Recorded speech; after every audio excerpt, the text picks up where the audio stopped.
The 5-year engagement.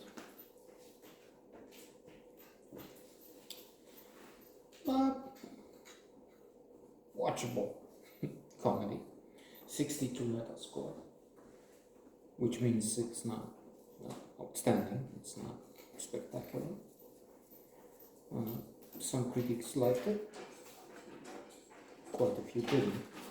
And the result is something that is agreeable,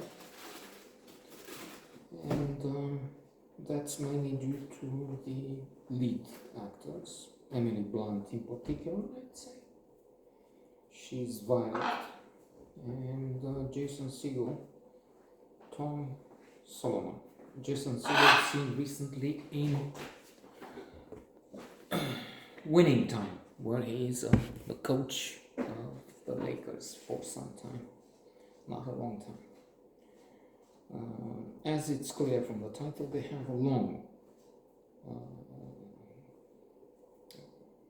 engagement. On long, what was that French title? The long dimanche de fiançailles, something. It was something also with a long engagement. It doesn't work very well, hence the comedy, because they quite often come into conflict over the wedding. Will there be a wedding? Shall we stay for longer? Career versus private life. And she has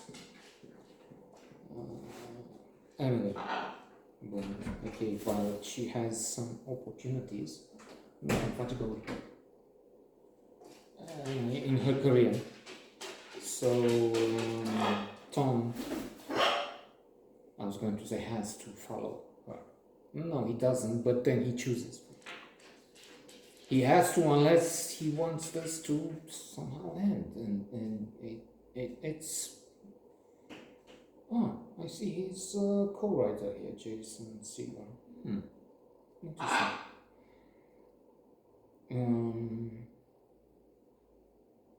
So it might be ending at times. Maybe they come back together. I was also thinking of two things from psychology books, some of the classics. One refers to the honeymoon effect. That's mentioned, in fact, in the lectures of Tal Ben-Shahar, the most popular lectures in the history of Harvard.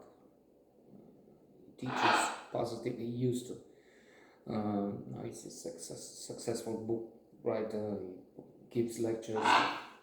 But and you can find on YouTube, by the way, quite a bit of what he has to say. And he refers to the honeymoon effect, and he gave the example. You could be with Halle Berry at that time, and now, resplendent person. At that time, she was the most ravishing person of the year, something. And so you could be with her, somebody like that. But still, after 2 years, there's the temptation of change. That doesn't mean that all couples separate, as we know they don't. But increasing rates of divorce and marriages end that way. So you have that. 2 years. 2 years, there's this tendency, which again is a tendency. It's not a law. Well, if you read some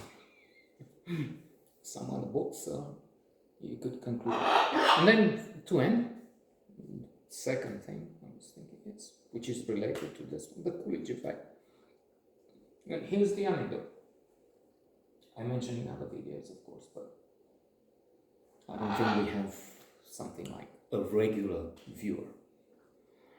We don't have a viewer, really, not this far. But still, with a tiny chance that there is somebody there. President Coolidge went on a visit with his wife, first lady, at the farm. That's how I remember. In fact, there are two versions I've seen, but coming to the same conclusion somehow. So many eggs, and the first lady said, "Oh, but you so many eggs. So the rooster is very busy, or something like that." Yes, yes. How many times a day does he jump on those hens? And she didn't say those hens, but anyway, how many times? And the figure is enormous. 100. I don't know. Oh, yes. First lady says, "Tell that to Mr. President." Mr. President reacts to this by asking, "Is it always the same hen?" "No, it's always a different hen." "Okay, tell that to Mrs. Coolidge." Mrs. First lady. And hence the Coolidge effect. 5-year engagement. Well, it doesn't really work so well, I guess, but as a comedy, oh, yeah, it works. It's not fantastic, but entertaining.